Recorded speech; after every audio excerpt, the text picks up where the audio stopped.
Hello mga kababayan, kayo ba isang magulang na naghahanap ng pagkakitaan upang mabigyan ng magandang kinabukasan ng inyong mga anak? Kayo ba isang magulang na naghahanap ng pagkakitaan para makapagretiro ka ng maaga at makapagtrabaho kahit kailan at kahit saan gamit lang ang iyong cellphone at social media?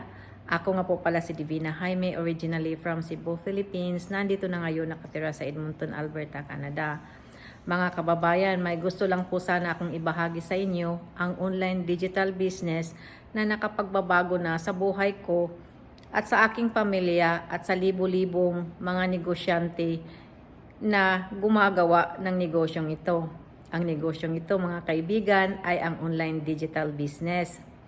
Ang online digital business na to, maski hindi ka tech savvy, maski wala kang background sa negosyo, pwede ka dito kasi may 24/7 video-based training siya. At ang kagandahan pa, mga kaibigan, mga kababayan, hindi tayo magbebenta, hindi tayo magbabother ng family and friends, walang shipping dito, walang overheads, at wala din tayong stocking. At ang kagandahan pa nito ay may mentor and coach na nakasign sa atin na nag-guide sa atin kung paano ipapatakbo ang negosyo natin. At saka, may automation siya na pwede mong gawin kahit kailan, kahit saan ang negosyo mo, kahit magbabakasyon ka kasama ang pamilya mo.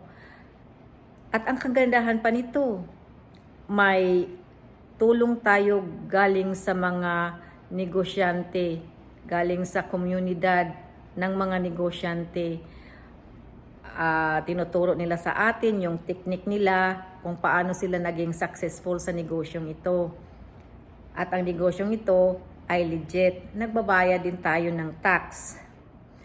At kung kayo mga kaibigan, mga kababayan ko dyan, kung wala pa kayong side hustle at hindi nyo alam kung paano magsisimula, tap interested below para mag-usap tayo. Walang iwanan dito. Magtutulungan tayong lahat. Kung kayo ay pareho sa akin na hindi tech savvy at walang background sa negosyo, pwede tayo dito mga kaibigan kasi ang daming tulong galing sa komunidad. Tap interested below para maibigay ko sa iyo ang mga informasyon na gusto mo. God bless us all at salamat sa pakikinig and see you in the inside. Bye for now.